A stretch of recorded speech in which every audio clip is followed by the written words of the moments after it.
Good afternoon, everyone. My name is Adebayo Samuel. Good afternoon, everyone. I'm Gabriel on the booth. Good afternoon, everyone. My name is Olufemi Abide. Hello, everyone. My name is Samba Warazo. Good afternoon, everyone. My name is Adedeji Adebayo. Good afternoon, everyone. My name is Timothy Adeye. My name is Olola Osamo. My name is Olanwaju Ajulai. My name is Musala Mafwe. My name is Uwatu. All right, good afternoon, guys. My name is Foley Asiko. And what we did today is that we gathered a few youths from different denominations, especially from Celestial Church of Christ and Cherubim and Seraphim. And we will be speaking to them about things concerning their life and things concerning youths, basically, where they are in their religion, where they are, with the church, where they are as individuals, their relationship with one another. All right, I won't talk too much. We will start by asking the first question.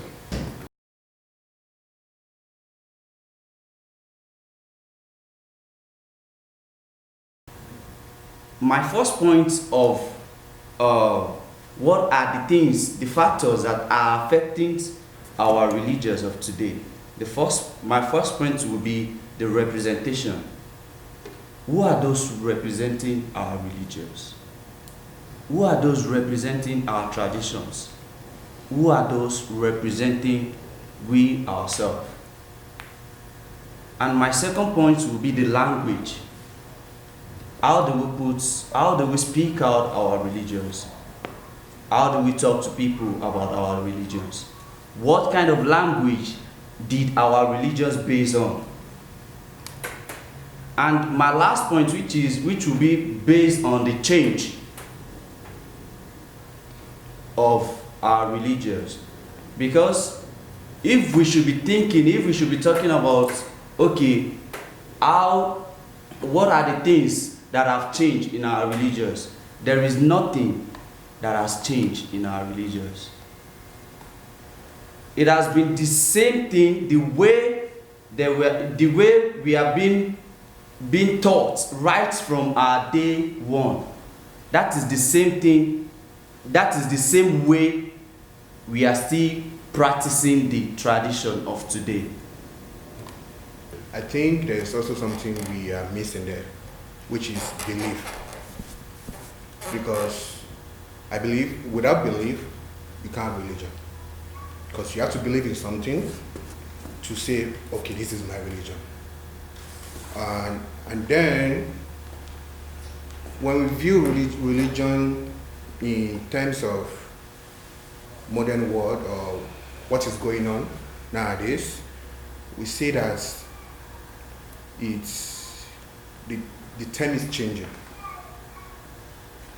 Because people are getting more involved within themselves. They are trying to explore what is out there.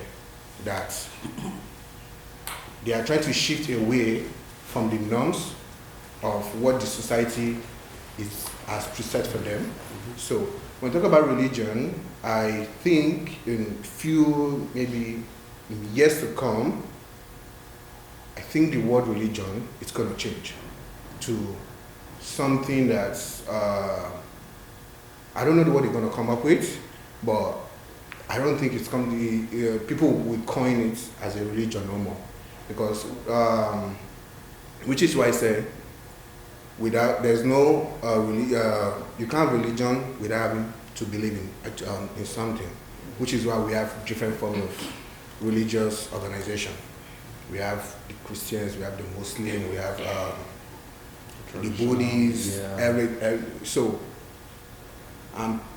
So people are coming up with different kind of things every day. Now we have the scientists too, they've come up with their own form of religion. The LGBT, everyone too, they come up with their own religion. So the word religion, actually, I think it's probably going to be replaced with the word belief. So if I understand you, what you're saying is that basically, because I want us to specify this on our individual beliefs. So basically what I hear you saying is that there is, in your view, religion will not be religion anymore the way we know it. Yes. So why do you think that? Because if anybody has any other thing to say to it, why do you think that? No, why I think that basically because I'm like, based on my own self alone, first of all, I grew up with my grandpa before I moved to my dad. And my dad was a pastor. And then when I was small, I was even a Christian then. I was a Muslim. So it was when I started living with my dad that then I started going to church because he was going to church. Then we're going to CSC then. So, but when I came to Canada, I started to explore what other things are there, apart from just what my parents kind of tried to impose on me. So, I've been to Redeem, I've been to mostly any churches that was founded by a Nigerian. But when I came to Celestia, I saw that it conforms with me in terms of spirituality, in terms of, the way, the order of service, what's the idea behind the organization of Celestia. It conforms with my own notion of what I believe what should be religion, what Christianity should be about. So, which is why I said people are becoming more aware of themselves and they're trying to explore, okay, I grew up in a Christianity home just because my parents were Christians. I grew up in a Muslim home just because so now, why don't I go there and see whether Christianity is for me, or whether Buddhism is for me, or whether Islam is for me. So people are exploring more. Yeah, so people are exploring more. So someone had a point somewhere. I think what I really want to say about my view on the religion, spirituality, and state of Christianity. To me, I think people go to church now to be worshipped. Like, they don't go to church to worship God in the sense that, okay, we all go to church to be noticed. Like, okay, because I have more money than Mr. A, the pastor needs to notice me, or probably I need to sit at the first row of the church. I believe the word religion is what to believe in. We all believe in God. We all go to church to worship God. But nowadays things are really changing.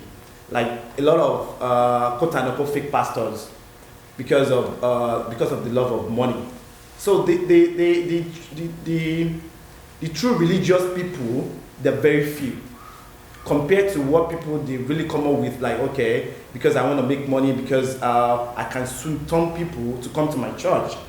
That's why if you see some churches now, they have large numbers of members, or because of, okay, what they pray or what they preach about is about what will I put it? Physical things, not the spiritual realm of religion. Not like it saddens me when I go to church and people don't really preach about what we do behind the scenes. Like, people don't talk about sin anymore, but all they preach about is prosperity. Fine, we're going to make money. But a lot of pastors and probably religious leaders, they see that a lot of we don't conform with what is meant to be religion, or because of money. We want our church to be filled with members and all that. So to me, I think we need to go back to our grassroots, to our forefathers. Like I would say, like, for example, the White Garment Church. Is this the way Oshofa actually started Celestia? Is this the way Ori Molade actually started CNS? A lot of different divisions. And I say that a lot of members, they're not humble anymore, because in this part of the world, or because we beg each other to come to church. Like, I was having a conversation with someone yesterday, like, she's not been to church and all that, and the person said, oh, you people, you don't ask after me. And I said, we go to church to worship God. Not you are looking for someone to worship, to be asking after you, why have you not been in church? If you've not been to your place of work, you won't be bothered about your manager or your colleagues calling after you, be taking it personal. But if you believe that, okay, we all go to church to worship God, to give thanks to God, to give back to God for what He has done for you, you won't be bothered about what Mr. A is saying about you. And all of us, we be humble and have that one unity about what we're being taught when we're growing up. I just want to chip in one or two things. And firstly, I want to talk about spirituality. So, my views on spirituality, religion today, and Christianity as a whole, I think it's changing. I think right now, what people think spirituality is in the days of the old is different from how we're taking spirituality now. Because back in the day, I'm a Celestian originally. So growing up in a Celestian home, spirituality was when you're in the spirit. That was what we thought spirituality was. When as a prophet or prophetess, when the spirit is talking to you, you're in the spirit. For us, that was spirituality. But right now, and to us, spirituality then was connected with our religion. Like you're spiritual because you're religious. But now it's changing because the world is beginning to open more. And now I'm beginning to find out that you being religious is very, very different from you being spiritual. You can be spiritual without being religious. And I've seen a lot of people that actually are very spiritual beings. They are not Christian, they're not Muslim. They're very spiritual. And I try to like because coming from a place where I know that being spiritual is, like speaking to God directly, like you being spiritual, maybe you going to the mercy land to give someone a message, that was you being in the spirit. So I got to learn that actually being spiritual has nothing to do with, in my opinion, don't get me wrong, nothing to do with actually being connected to the Holy Spirit at that time. Being spiritual has a connection with whatever you believe in. You having a deeper connection with that, whether it be God, whether it be plants, whether it be whatever. It's peace. That's spirituality.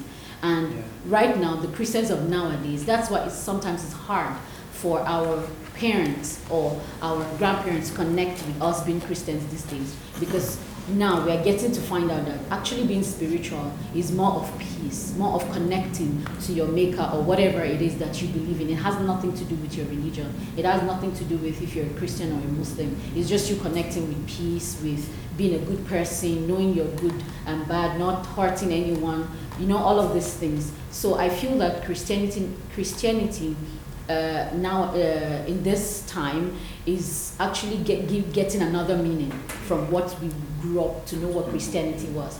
Because normally the basic definition of Christianity is to be Christ-like, right? To be like Jesus. And now a lot of people are having different definition of what being like Jesus is. So in my opinion, I think it's gradually changing, and I would not say if it's changing for good or bad, because it depends on personal opinion at that point. But that's just what I want to say, is that it's fast changing, and whatever we think religion, spirituality, and being a Christian is in those days is very, very much different from what we have now. Thank you. She actually touched on where I was going, so I'll just help her finish it from my own opinion. So basically, when we want to talk about religion and spirituality and putting into aspects of Christianity in this day and age, I feel, in my opinion, people kind of mix both of it up. They don't understand the difference between religion and spirituality. If you look at how people grow up in our own denomination, we tend to rely more on whoever we see as the person that's the leader of the church, or like the head prophet or something like that. And we go to that person to do all the prayers for us, do all the work for us. And that's where we're failing as a Christian, because I feel religion is, like everybody has said, is a belief. How you worship, your mode of worship, how you come to God. Whereas your spirituality is your own lifeline with God itself, the creator, basically. Like, for your spirituality to grow, you have to be able to grow in yourself, not what the pastor says or what you hear. It's basically your spirituality is you grooming yourself in your belief and basically coming together and just your own understanding with God. And your spirituality can't work if you don't put the effort to grow yourself. Because the pastor is spiritual don't mean you're going to be spiritual.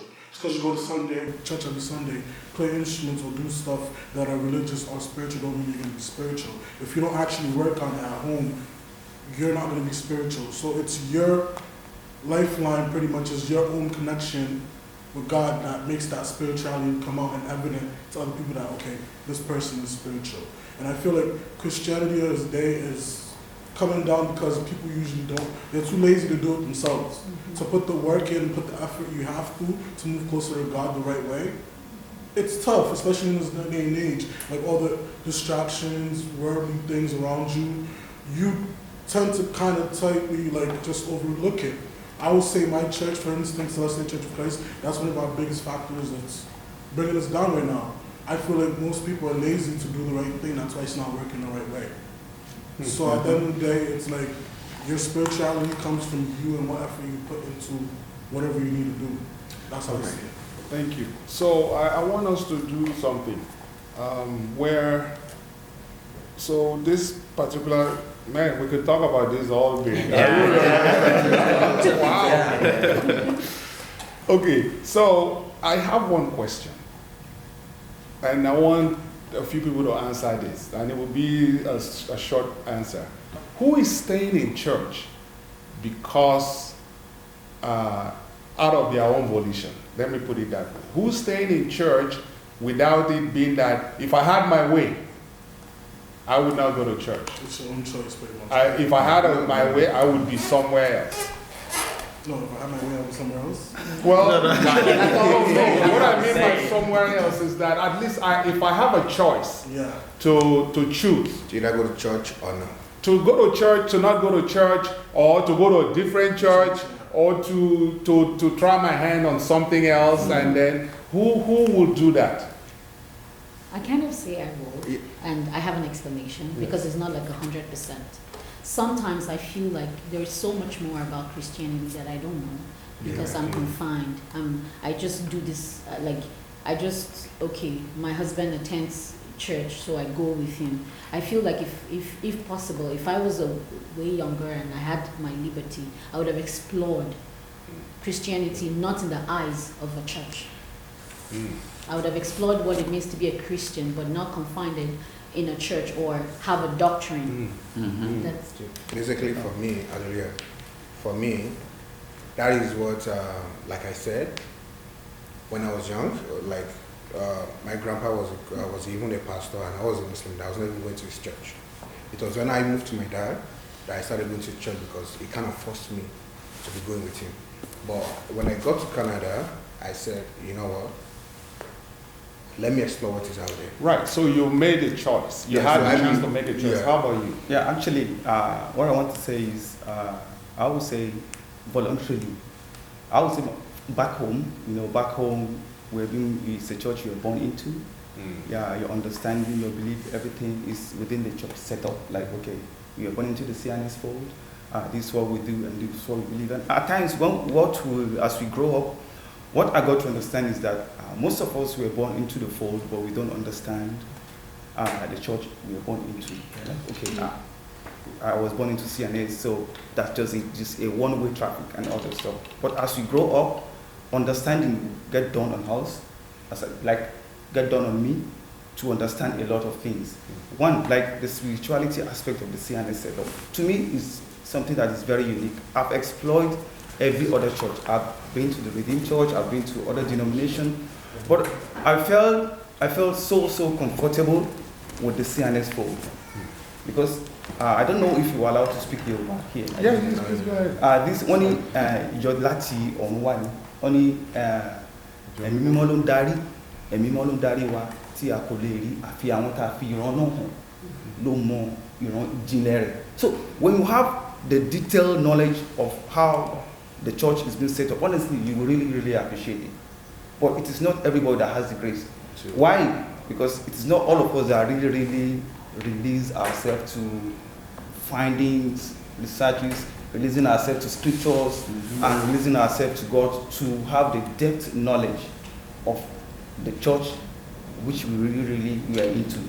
But parents of nowadays, they are not doing it. Yeah, they are not doing it because one, the environment makes us, I would say, the environment we find ourselves today makes even more parents to relax. and it's at the detriment of the kids. Yeah, because you see, the level of the spirituality and the knowledge we have back home is what we are able to carry up to today. The kids of today and the parents of today are not ready to do that to the kids. And to me, I feel it's a time bomb. It's like sitting on a compound that at any time it can explode. And that's why we see a lot of things happening. You see them outside. A lot is happening. And at times it touches my mind to see. No, thank you. Sorry, yes. One thing I just want to add, it kind of entails it goes along with the previous question that we had earlier, because we're separating between spirituality and religion. And this question sort of kind of ties into the question in the sense that I've gone to several churches. When I was young, I've been to many different types of Christian churches, even until now. My best friend goes to a New Life church. It's a Christian church. I even volunteer into some of their youth programs that they do in their church. So it's completely different from Celestial Church of Christ.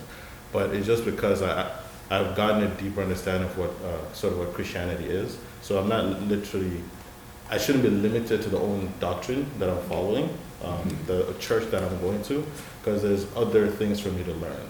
I may be interacting with certain youth every day, the certain type of things that I'm learning each and every day. But when I step out of that environment and I go to a different church, other youth have other ideas. They have other things, other programs that they're going to, other situations that they're in that will help me in turn with myself. So another thing that I want to bring, understanding from what everyone was saying, was Christianity and religion is actually I don't mean to belittle or diminish it, but it's very necessary. Necessary in the sense, and I think everybody that spoke, because from what Brother Nara said about growing up, being a child, from what our brother said about tradition and spirituality, the one thing that's similar between spirituality and religion is a sense of belief in something higher than yourself, right? So you have a belief that there has to be something out there than outside what I'm seeing right now, right? You have to have that belief within yourself. So why it's necessary? Without it, it would be almost as if there is a state of chaos. There would be anarchy. So people would just be creating their own things. People would just be doing their own ideas. And that's sort of like kind of goes in what's happening with Christianity itself, because people have their own perceptions, people have their own ideas. But without a foundation, without something actually guiding us towards the belief of God, belief of something higher than yourself, you just be conjuring up your own things and trying to get people to follow you without any sense of foundation. But we are fortunate enough that we have something that we can fall back on. As a Christian or as a Christian child growing up, yes, your parents, they go to church, and you're forced to go to church. You're forced to follow the same parish that they go to, the same church, the same Christian, the same thing that they're doing. But as soon as you get older, you start to perceive things your own way. You start to grow your own perception, your own ideas, and you start to question things. You start to say, okay, why do we need to wear white garments? This is a question that I asked when I went to Celestial Christ, because I had no idea. I was like, why can't I wear my shoes? Right, go to Celestial Christ. Why do I take off my shoes? Why are there so many rules? But when you begin to ask this question, you begin to understand that you can formulate your own belief based on Christianity, right? Because all these doctrines, they come from a Christian standpoint. They come from the Bible. It's not like somebody sat down and said, I'm creating a church today, nobody's wearing shoes. Okay, thank you. Did you have something to say? Yeah, I just wanted someone to clarify religion or religious. I'm sorry, can you say that again? I just want a clarification in being religious or a religion in tradition. Because I feel like those are two different things. That's a good point. So to clarify, to differentiate between religion and tradition. Because when Brother Samuel was talking, he was talking about tradition and religion. And Simba also mentioned it, but I couldn't just grab what they mean by that. Okay. Yeah. Sorry, do you have something to say about it? Does anyone? I do have something. Okay. Firstly, the religious is the tradition. Let me first talk about tradition. Tradition is based on what you're being taught about, the doctrine your parents give to you, the doctrine your your past generation brought to you. And if we should be talking about religion, religious is your belief, is what you believe on, and tradition is what all your past generation bring to Like you. a practice. Like a practice. Yeah. So when I'm thinking about tradition, I'm factoring it into culture. It's totally different from me believing in something and classifying that as my religion. You get what I'm saying? Yeah. So, wait, hold on. Sorry. See, tradition and religion is two different things. It's tradition comes first before religion. Yeah.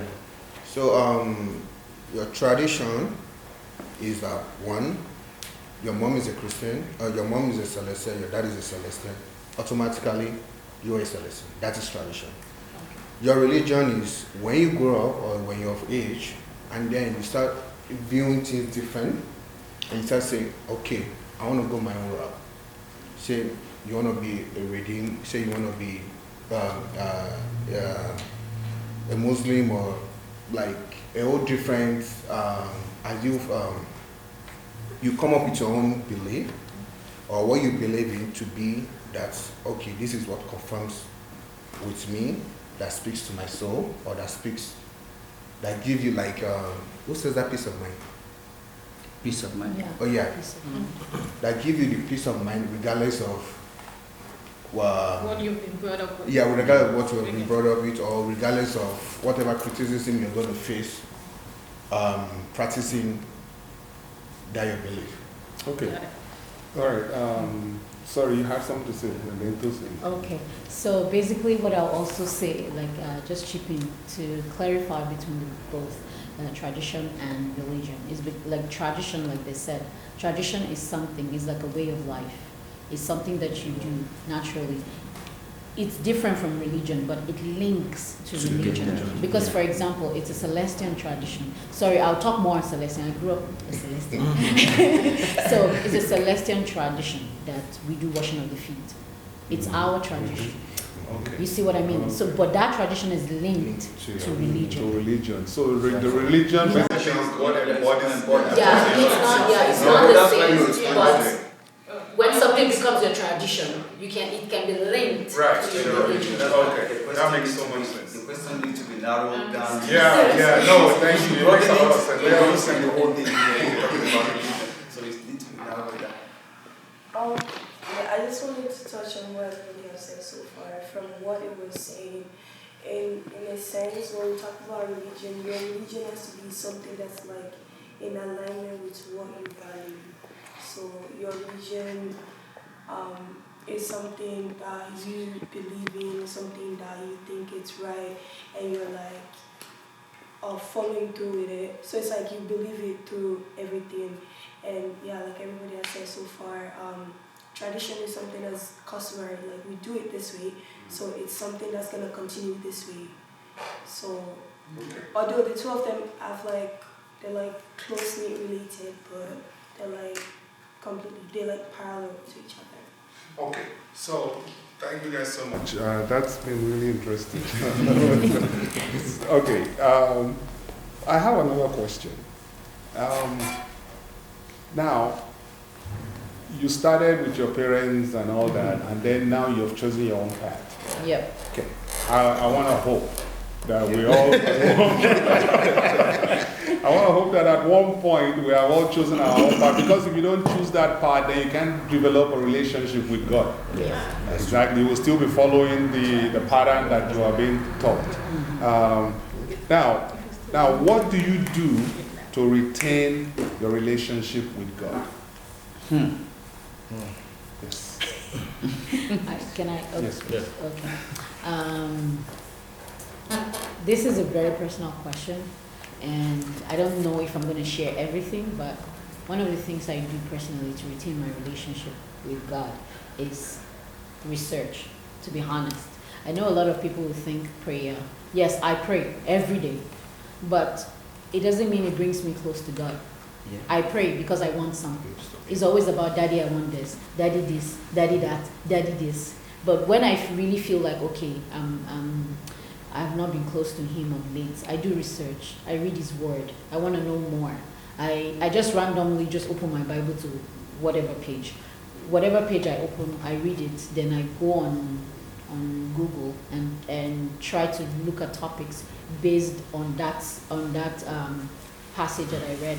And I find preachings and stuffs on it, and it makes me feel closer to him because I'm reading more, I'm getting to know him more. I'm not just kneeling down asking him for something.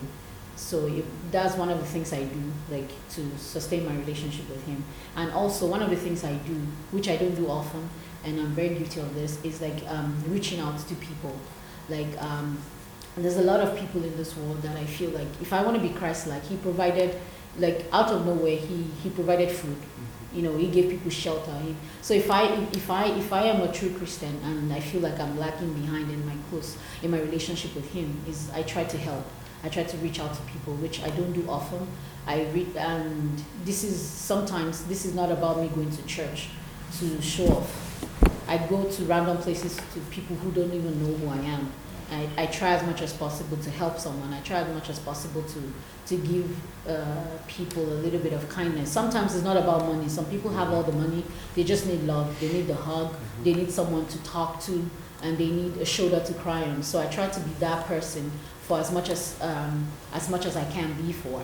And the last thing I do to sustain my relationship with God actually is being a good wife, because I know that you cannot it's like there's something that you cannot ask God for if you're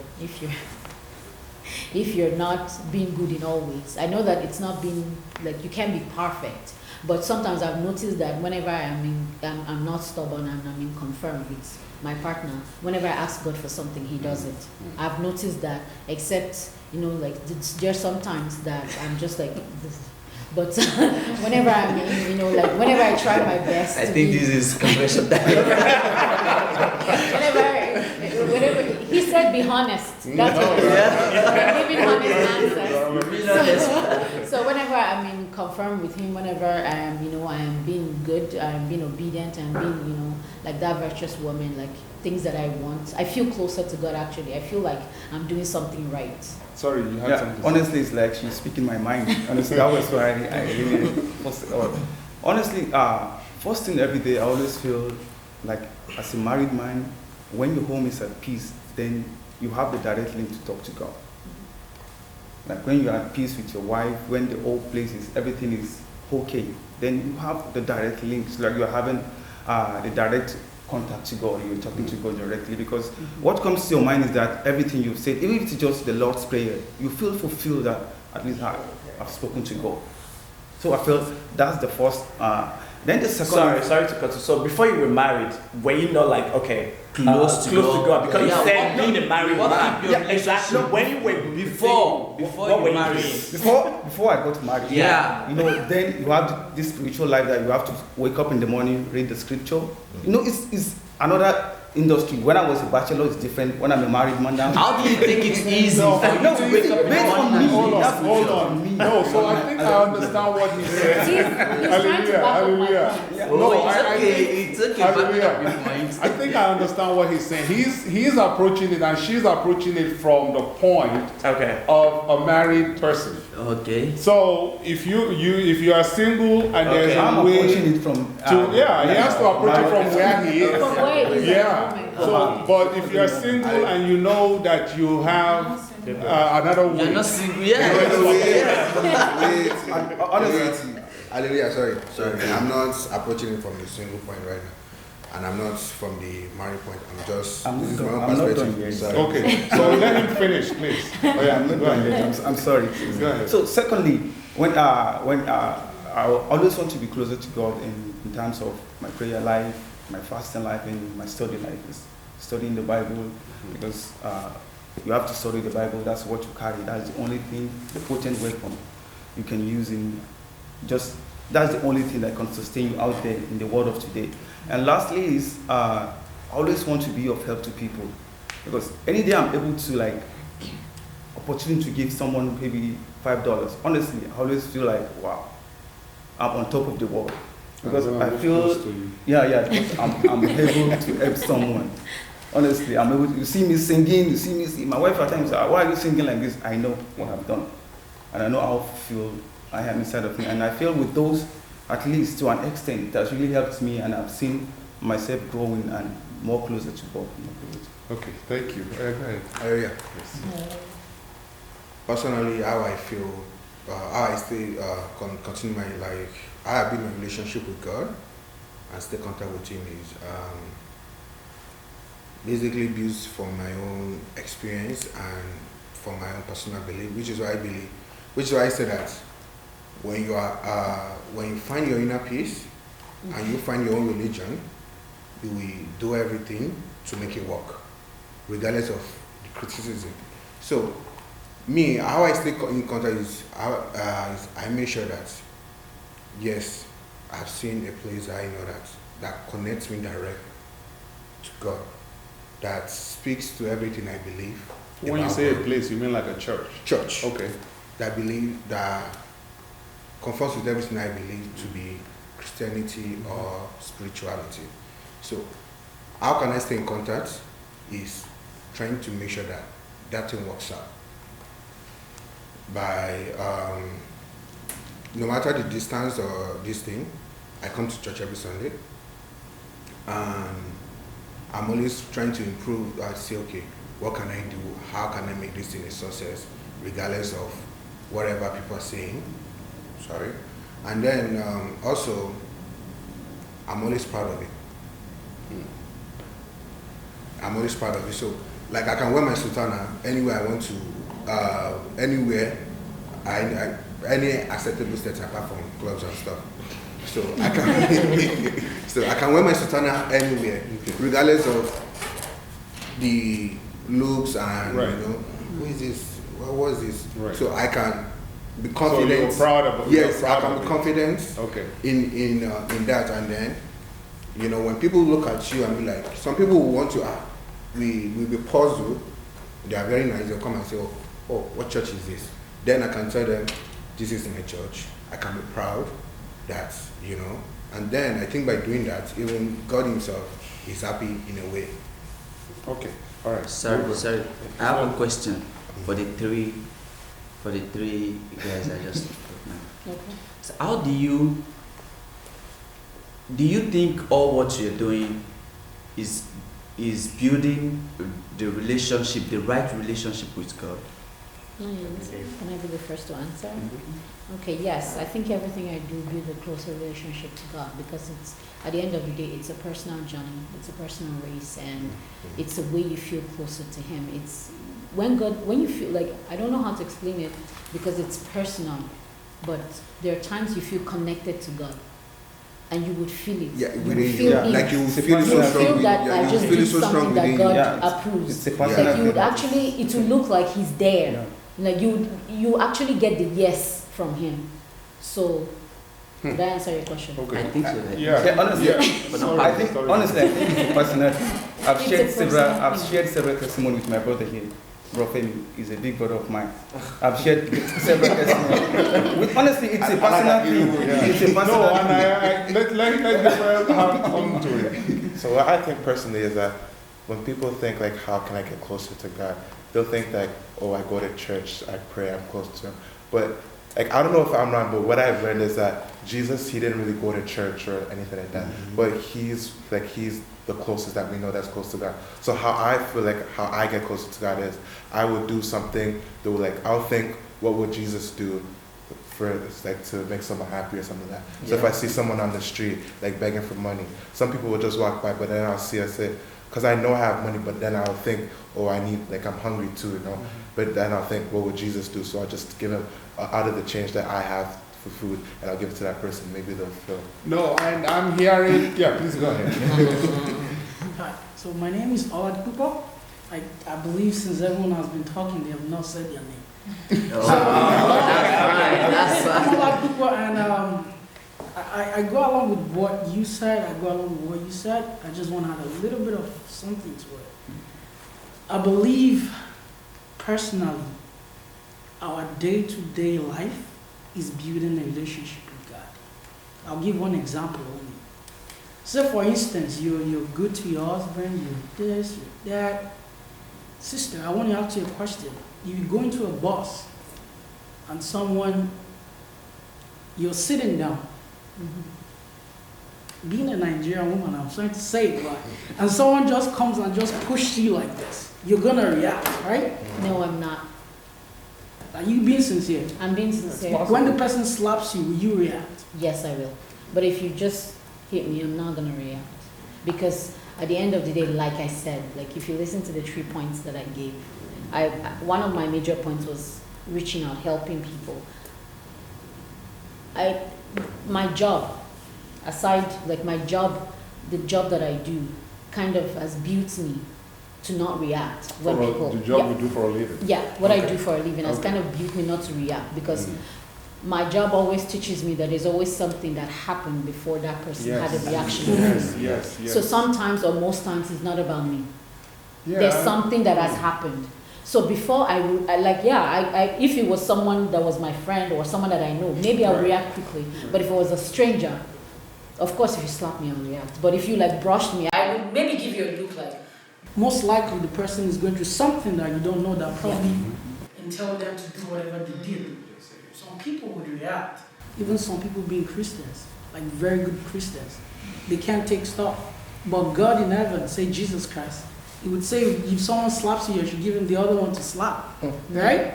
Well, anyways, going straight to the point, everyday life, every day, the way we live our life personally, it's building a relationship with God every day.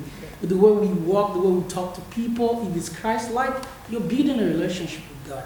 The way you act, if it's Christ-like, you're building a relationship with God.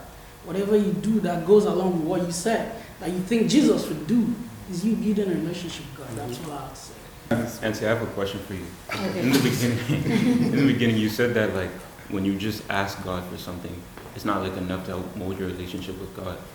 Like one of the things I do personally to help my relationship with God is fasting, right?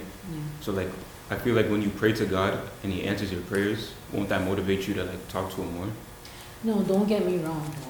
Like it will motivate me. Like I pray, I fast, I ask Him for things, but the question was more about like what do I do as a person personally to get closer to God.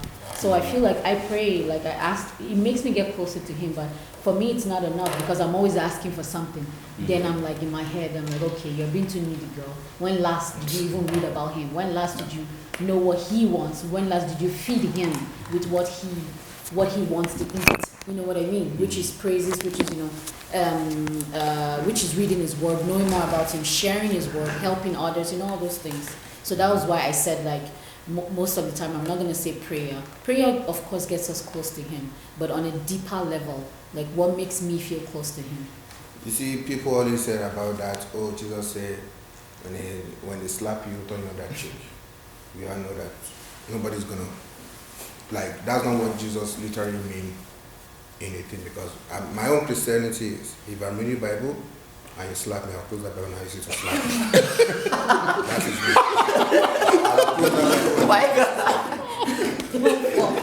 Okay, so let me ask you a question. Let me just stop you real quickly. Let me stop you real quickly. Let me ask you a question. Please, let me ask you a question. Why would you do that? Why would I do that? Yes. No. It's because I'm just trying to buttress. I want us to. There's a reason I asked that question. Probably 80% of us on this panel will do the same thing. Probably. So that's why I'm asking. Why would you react that way? Because basically, for me to take my Bible down, to be reading, I'm trying to connect to my Maker, right? And you are coming as a devil to come and to be disturbing me. So basically, the next thing I'm going to do is to use that Bible to don't put the devil out of me. Can I say something? Can I just say something? Your point, but yeah. Can I say something? I'm going to be very brief, and it's to him. And I always tell people that being a Christian doesn't mean that you can't go for anger management. I'm not directing it at you. Being a Christian doesn't mean that you're not a nymphomaniac. Being a Christian doesn't mean that you don't have, like you're not a thief. No, there are a lot of things that, as a person, a defect that we have, and that we because we're a Christian, people just try to look at us and think that, oh, they have to be perfect. You don't have to be perfect. You have your personal struggles. And that's what I tell people, that sometimes medically try to do something and God too will help you. Because back in the day when our fathers was there, like I feel like the world was more closer to God. So I think you really sometimes you don't even have to go medical. God answers prayers quickly. But now I don't know what the layer is that's covering prayers. You know, there's some things that you back up with prayer. So in my opinion, if you are a person that you would react quickly, because I react too, and it took me a lot of personal abuse in myself. I prayed and I'm working on myself personally. I talk to counselors that is building my character. And then when I got a job where I can't get mad anyhow. Do you understand what I mean? So it had nothing to do with me being a Christian. It's just because I put in personal effort. I knew that, okay, this I cannot do. So I had to look for a way to help me grow. So if you were to do that, in my opinion, I'll tell you that go for anger management. But sorry, but when he says something, if someone should push you, you're gonna look at the person. But if someone should hit you, you're gonna react. So I think it's kind of let me say this. Your Christianity. No, that's the point. They just mentioned the point now. No, okay. Your Christianity. No, it doesn't make it right. And I think one major thing that might actually help us see that it's not right is this. Even though sometimes you may react and you may feel justified, you may do all of that. The reason I ask that question is this. The same guy who hit you, let's even say he put on the boxing gloves and hit you in the face, right? If you knew that if you took that Bible and hit him back, he will fall down and die. No, actually. No, hold on one second. No, I understand self-defense. No, you can't use the word of God. Hallelujah. And I want us to be reasonable about this. Yeah. If you knew that if you slap that guy or hit the guy, he will fall down and die, will you do that? No. In my opinion, I would not. Wait. Yes, if you knew beforehand. Yeah. If you knew beforehand, nobody else knew. But you know for sure if you hit this guy, he will fall down and die. Also, say for instance, the week before, a prophet gave you a message.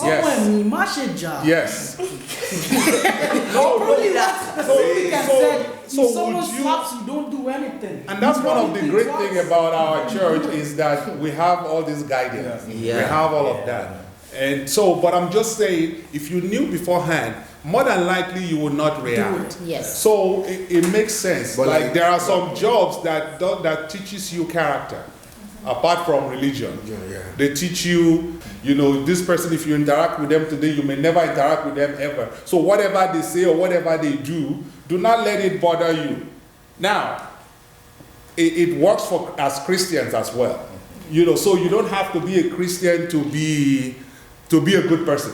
Is what I'm trying to say. Now the thing with, don't let me go into this. let's do some talk. Sorry, I have something to say. Yes. You said if the person punches me or something like that, right? But what's to say if that person gives me one punch? What's to say the person will not keep on punching until No, you're misunderstanding. What we're saying is that if you knew that this person here, let's even say your child, someone comes and bam, hits your child, you will go crazy, right? Yeah. But if you knew that this same person that hit your child, if you hit them back, or let's say, God forbid, you hit the person gets hit back and they fall down and die. Do you know what I'm trying to say? Do you know the case? Let's even say you say provocation. Let's say you use whatever. Let's say you're not even guilty, self-defense, whatever. Do you want to go through that rather than just say, something the point is that something you could have avoided.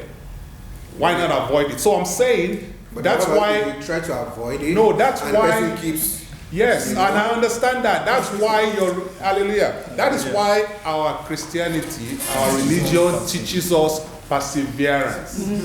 It teaches us all these things so that we can endure. That's the whole point of these things that we're doing. How many times have you slapped God in the face? Can you? When you understand what I mean. When you see, All right. no, when you see, Let's speak to you William can I first. understand you're saying that anger sometimes it gets under your skin and you can't handle it. But as with Christians, let's use the Bible for an example. This is where we got our examples from and guidelines from. Look at Moses in the book of the Bible. The people angered him to the point where he struck the rock innocently twice. Look at the repercussion of that. If he knew that if he had struck it twice, do you think he would have done it twice? If he knew that wasn't going to happen, he's not going to see the promised land. So the thing is that different examples like that teach us not to let anger get the best of us. Yeah. Because anger will lead you to destruction. That's what the Bible says. So that man could have just hit you once. If you hit him back, he dies. And that's your case with God. You're going to tell God it's self-defense? Yeah. Well, you guys should not get the old question twisted. The reason why I said that, whatever I said, was still buttressing to the fact that how do I personally retain my relationship with God? I believe we're all Christians, and that's why we're sitting here. So, and we would want to claim that we're close to God, we know things about Him. And to say for someone to slap you, it's buttressed to whatever she said. For the person to do something, there's probably something that made them do it. Personally, for me, if you stand up and slap me, I would not react that fast. I would think that what would make this dude just slap me? There's probably something. I will ask you, why did you slap me? I wouldn't just go and just slap, right? So yeah, but do we know that nobody is immune to anger? No. Okay, That's so not this what is. they Let me said. say this really quickly. Let me say this really quickly. No one is Larry. immune to anger. No one is immune to Nobody anger. is No immune one is to immune anger. to anything. Nobody is But the point is this. We are striving. We are working every day. Can I say something? But you have the main thing is this. You have to be conscious of the things that you do. Yeah. You have to be very conscious. You can't just go ahead and say, because this is the tradition, this is how I am. You can't be anyhow as a Christian. Every day. Don't misunderstand, Larry. Not you personally. Okay. We're talking based on the example. Oh no, please. No. Just I'm saying generally as Christians, every day you step by step. What we are doing today, hopefully we can pick one or two things from examples of everyone and try to adjust in our daily lives. In life, we feel like these things are not possible because we look at the different distractions and different examples from life. But let's be honest, as Christians, we believe that Jesus was on this earth. And Jesus is God in human flesh, right? So he came down here, in my own belief, my own personal belief, to show you that it is possible to do this stuff in a human flesh. Jesus was not angry at all? I'm not saying Jesus was angry. Jesus got slapped. The Bible says, be angry but do not offend. So when someone steps, you can, and then it says, do not let night fall on your anger. Now, the question is this, why go through the process of anger if you can train yourself not to be angry? If you can train yourself to be like that, where someone slaps you and all you do is like laugh and say, why did you slap me? Sorry. Wouldn't that be much more better than for you to, as soon as someone hits you, you flare up immediately, and then it becomes, how do Yoruba say, yonkonyoni?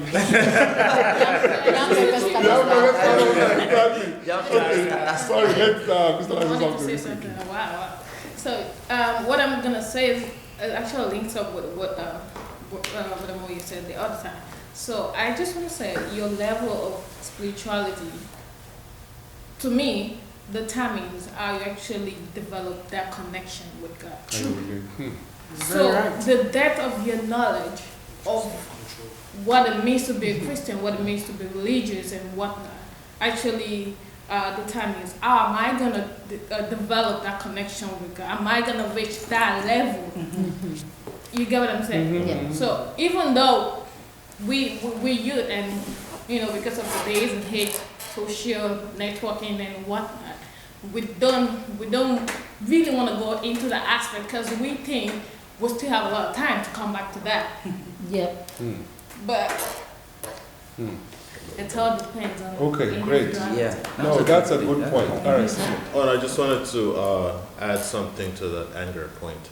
The Bible says, be slow to anger. I understood that differently, but with what everyone was saying, I got a different understanding.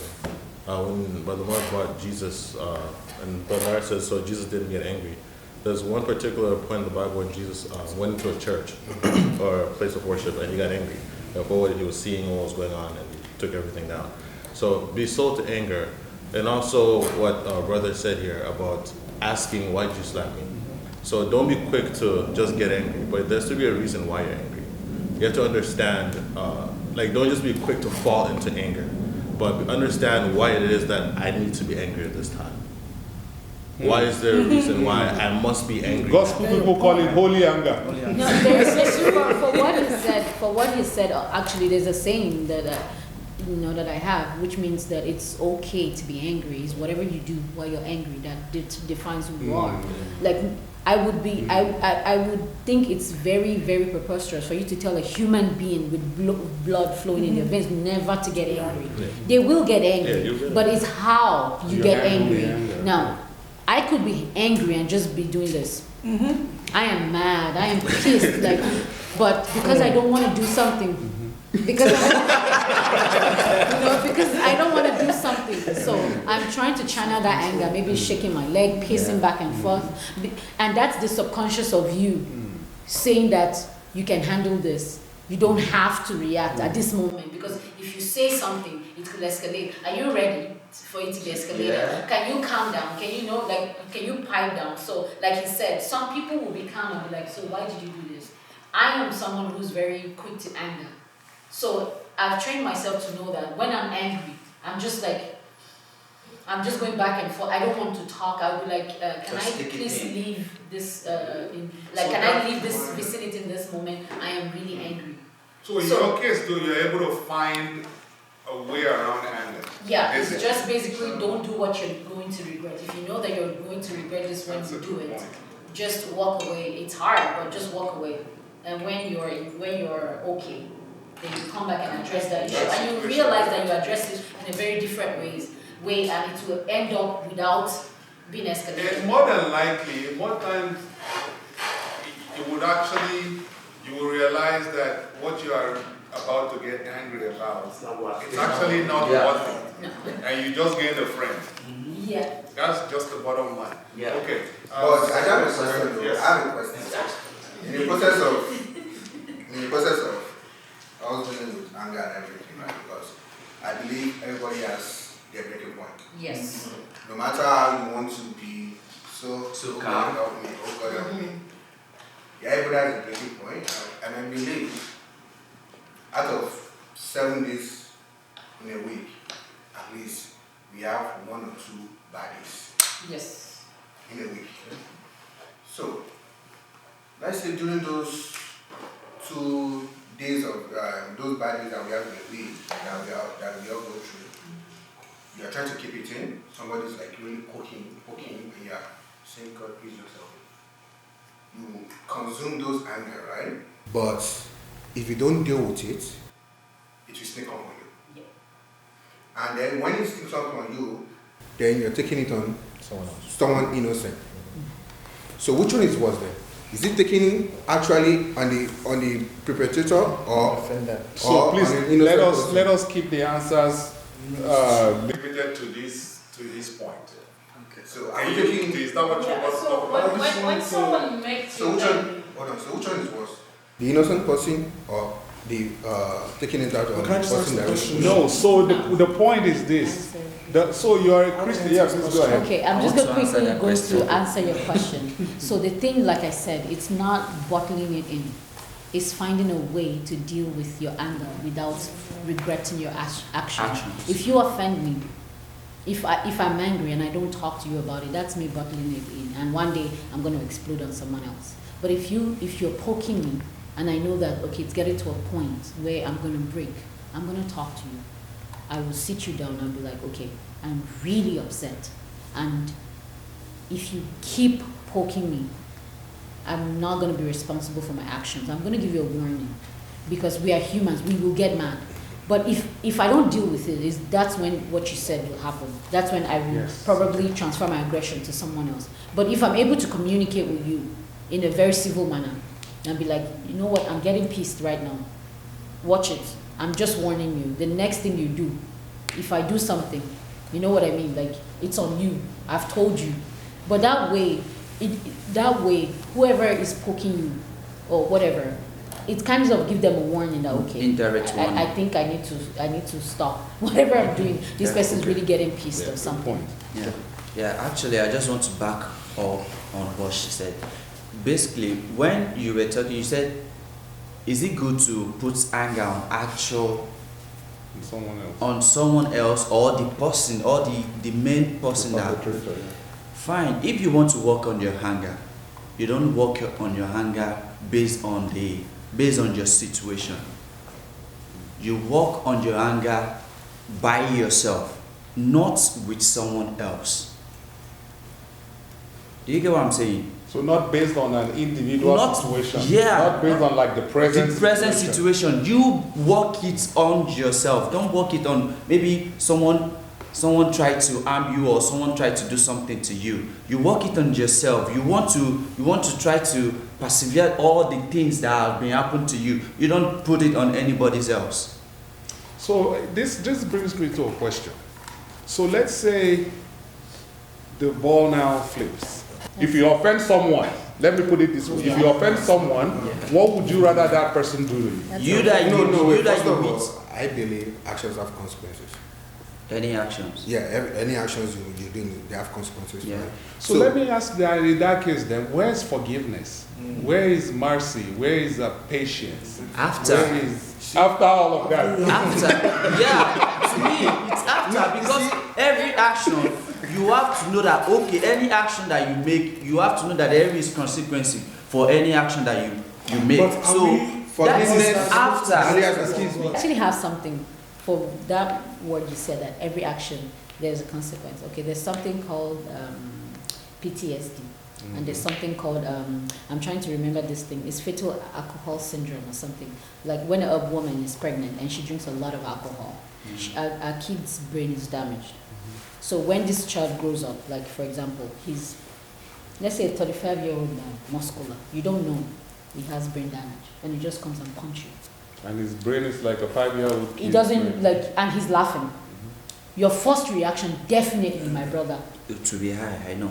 You understand what I mean? Because you're looking at a full-grown man with muscles, just punch you, and he's not feeling bad about it. And you turn and be like, and he's still doing this to hit you again. You get what I mean? Like seriously, so I'm trying this is a great point. I'm trying to. One second, let her just finish very quickly. My behavioral patient. Headbutts in my face, knocked my new glasses off. What can I do? Yeah. It's my job. See, but that's the thing. Job. See, but no. See,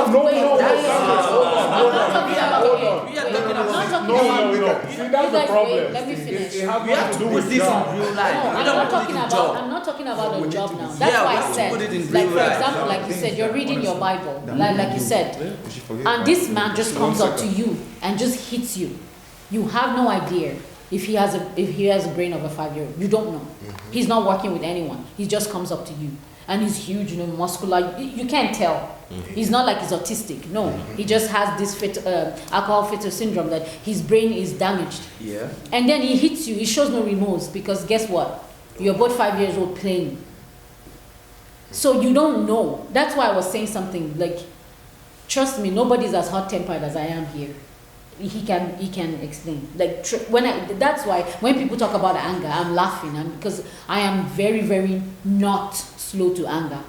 Like if you piss me off, you would never say hi to me again, because what I will say to you, you know what I mean? That's why I'm saying that when you research when you go deep in life and when you've seen things, you will realize that it's not everything, it's not every action that requires a reaction. Because trust me, if this 35-year-old guy hits you, he doesn't know that he's doing something wrong, and you hit him back, guess what? You're gonna be blamed. Going to jail, Number yeah. one, you will go to jail. You would like, and all of this you could have avoided by just looking at him and be like thinking, like, really, seriously? You know what I mean? Like, seriously, just So walk answer the away. question, why did you just say one no? second. You understand what's going on? No, You understand again, what's see, going on. this is the thing. This is my saying is this. It's not a good thing for a Christian to separate church life from outside life, from job. You can't separate that. Who you are here should be who you are in the church. That's why, see, that's why it's so great, the kind of training that they give in these jobs. Because the fact is this. So if it's not your job, if a guy hits you on the, okay, so if it's your job, let's say if it's your job, and someone hits you in the face, you will not react. The same patience that you have at that job, why can't you have it when someone hits you outside? That's why I keep saying the bottom line is this. As we grow, we have to subconsciously, like, be conscious about your growth. Like, don't just grow and just wake up every day the same way you've been growing. No, you have to grow and be conscious of the growth. If someone, I could say, just the same thing she's saying now. If someone had said to me, they can say some words to me a few years back, and I would just be looking. I would tell them, no, you are crazy.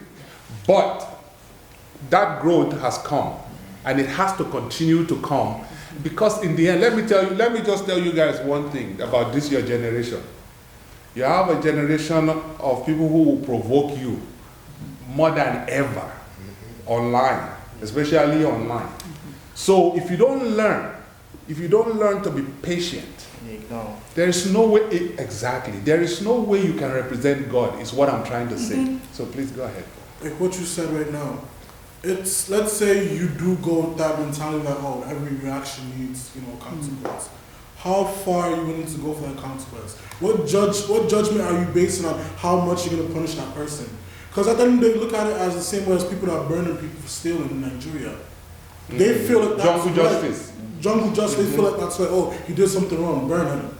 What's the difference between you and somebody that slapped you and say, okay, I must retaliate, he did something, he has to have a consequence. So you have to look at it that in life we always have to have self-control. Sometimes what your balance is different from other person's balance. Yeah. They might not have the self-control that you have or somebody else has. You might just kill somebody. Whereas you, as a Christian, you should always show an example. Your life should always bring out Christ-like. God was angry in the temple and he made a whip. Doesn't mean he killed anybody. God could just say, oh yeah, fire and brimstone, come down on these people now. But he didn't. He still showed self-control. He showed them, okay, I'm angry, but at the same time, I tempered my anger. I just got you out of the church doesn't mean I have to kill you. They didn't die, but at the same time, if you put yourself in a situation where you're always judging that, okay, I have the control to be able to make this happen, you're going to lose it. We're not, we're human beings. No, and that makes sense. Well, sorry, I want to say something. Yeah, we can all sit here saying, oh, this and that, because theory is different from reality. You can be like, we can all say, oh, they can ask you just a question that, oh, if you're in this kind of situation, what are you going to do? You can say, oh yeah, this is what I'm going to do. But when you're in that situation, you will do something different. Honestly. Yes. But remember, we have all been through one situation or the other. This is one thing I'm just trying to say. I understand, like we've all been through, but I'm just saying that me, basically, I'm not saying I will do that or that I'm that person. Right. I'm just saying the way you're trying to be realistic. The way I want Christianity to be is if I'm reading my own Bible, because it takes a lot of focus for you to even say that you want to carry your Bible to read in this world that we're living right now. Okay. So if I build that focus and I'm in that peace at that moment, and I try to bring your devilish into it at that moment, I think the next time I'm supposed to do is to slap that devil back. The point is this. The way you will react is different from the way I will react. It's different from the way he will react. Okay? But the bottom line is this. As long as our goal is to get to a point where you can find peace in your reaction. Is the bottom line. Now, without deceiving yourself. Because you can say, yeah, if I slap him, I feel better. No, you really don't feel better. It's just the bottom line to life. So the point really is just that, how do you get to the point where he made a very important point? What would Jesus do? How do you get to that point where you say, and it's an important point to get to. It is very important as Christians. It's an important point to get to. That's why you develop, as you grow, you change. Those things that you were doing back then that you thought were great, they gave you joy. They don't give you that much joy anymore. Because Exactly. at the end of the day, you being in a relationship is to be like God, or to act the way you would think God will act, which is what he said. And there's a right way and a wrong way to do it. There is always a right and a wrong way. That's the bottom line. Now, the right way may take you a long time to get to. It may take me much longer time. But the bottom line is that what we are trying to build is to build peace. The bottom line is to build peace. I think the next thing I'm supposed to do is to profess the word of the Lord to him. Yeah, we cannot say we want to be Christ-like or we want to be God-like, but people have been trying for years. What are you saying? There are no Christ-like? No, I'm not saying there are no Christ-like. Recently, I'm trying to let you know that there's reality and there's theory. Yeah. Theory, we want to be God-like. Reality, we are more of them than even Christianity itself. So it's. So what should we do? This is my question. Yeah, what what are the should we do? solutions? Do we just Continue living like that, or we No, let me ask you a okay. question. No. Let me say this much. Sorry about this. Yeah. Let me say this much. Do you know there's an impact actually of you going to church every week? Do you know there is an impact? You may not even see it in the surface. Yeah. There is an impact that it has on your life. Going to Bible study, there is an impact it has. And I'm throwing this to everyone. Without, just subconsciously, you won't even know it. But those words are coming. Do you know how powerful words are? So what the point really is this: no one is claiming to be Christ. No one is claiming to be Christ. However, our plan in life, our focus is to get there. God says, "Be holy, because I am holy." You said a point too. When Jesus Christ came, Jesus Christ was God in human flesh, and he was perfect. Now the point is that we are following that example. Now the problem we have that I see generally is that now I look at your example, I look at you, and I try to be your example. I want to live like you. Instead of me being myself and developing my relationship just the way I'm able to at my own pace. But now the pastor is telling me I have to be here, whereas I'm here. And rather than be climbing up step by step. Yeah, gradually. But the problem is that we all want to attain that height, like right away. And that's where it becomes a problem, because we cannot attain that height immediately. So please I actually have I understand your point of view, trust me. The reason why I feel I connect with you and I can say something is because I was exactly like what you're saying now was, if someone told me that I could be a correctional officer, I would deny. I work with men and in maximum prison. So trust me, I am in a room full of 40 something men that are murderers, that are rapists, you understand what I mean? So trust me, I connect with you. If someone would tell me that I can de-escalate situations from angry men, and trust me, like you said, it's words of the mouth. I understand that if someone were to come to you and reading your Bible, like I said, he could be mentally deranged. There could be something wrong with him, and he takes your Bible, for example, he hits you or something. If you hit him back immediately, which is what I'm just doing it based on the example, which is what you feel like is right for you. If you hit him back, there's nothing you're going to tell him after hitting him, and I'm telling you, that will make him want to listen to whatever you have to say. let me tell you something. And I'm going to use an example because that's why I said being a Christian just alone is not enough. There are trainings that you would do personally because I knew because I knew I wanted to do a job that would require my patience. I went for trainings, I went for this, I went for that, I added God. I was like, God, give me patience, give me this.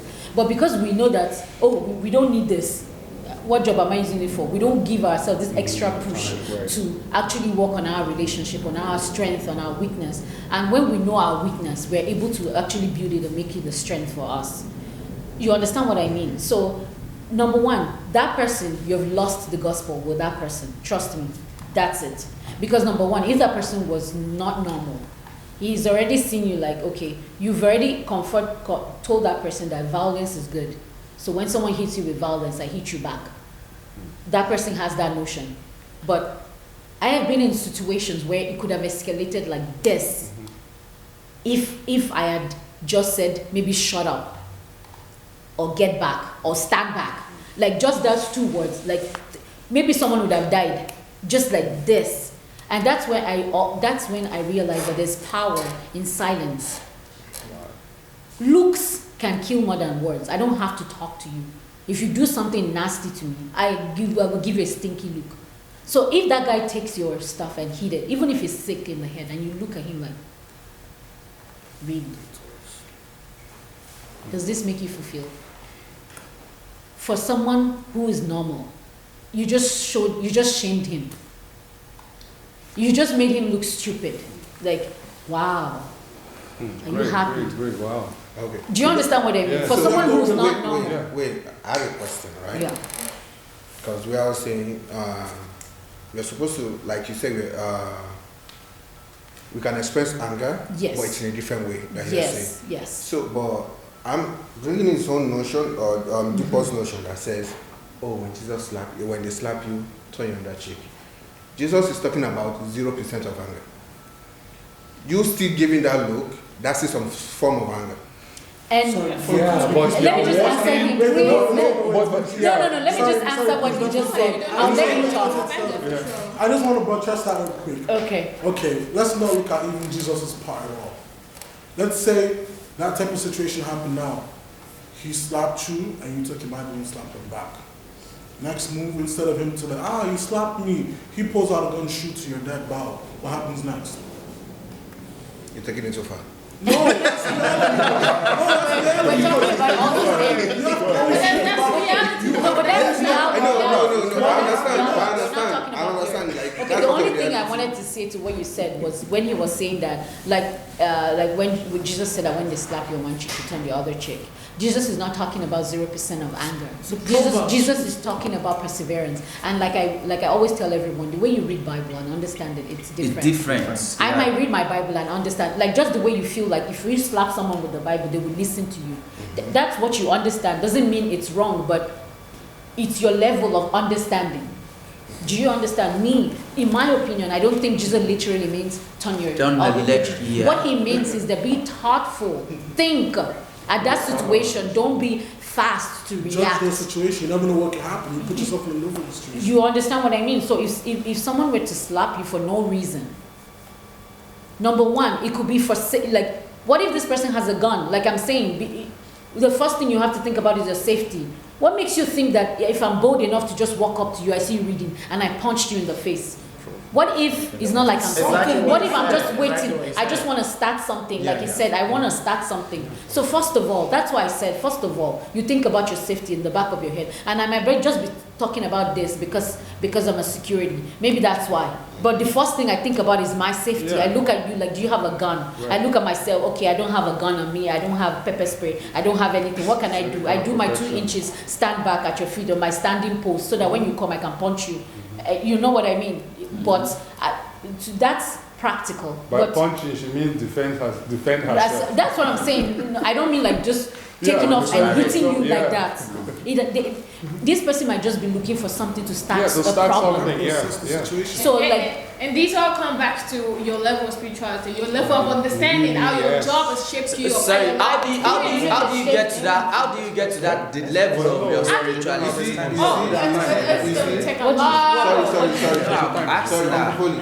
I think this is a problem we have with Christian denomination nowadays, because they say, oh, they preach to you, right? But they don't give like workshops, seminars, things to, they don't work on people's faith. They just want to, they're just probably after your money and, that's why it's a good platform. However you live your life doesn't bother them. So let me speak to that really quickly. And I used to feel that way. I used to actually take a lot of offense to that, like the way the church is being run and all that. But this is the one thing, and she continues to say like an important point: research. Listen, look, salvation is an individual thing. I can guarantee you 100%. If you do not see your salvation as something important, that's why I kept saying, if you are still stuck at the point where they brought you up, you are in trouble, is the point. If you are not at the point where, you know what, they've taken me here, now I need to move a step forward. Be it, I want to research into whatever, because in the end, you will end up there in the right place.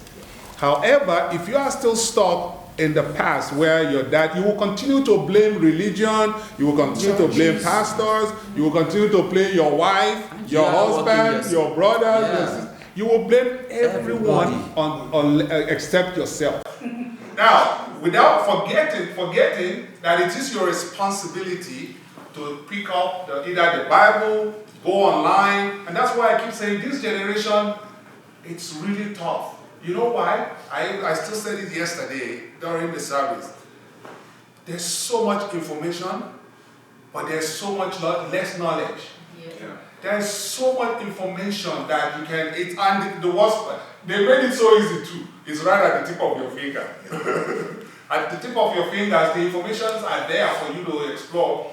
But the thing is that, and that's why I said it's tough for this generation, because they gave you this information and then they put other bodies.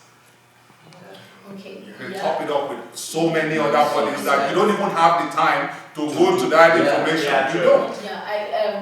And this is one thing, this is the same thing that I talk about, and I feel like we as white garment churches, I think we're lacking behind is research, information.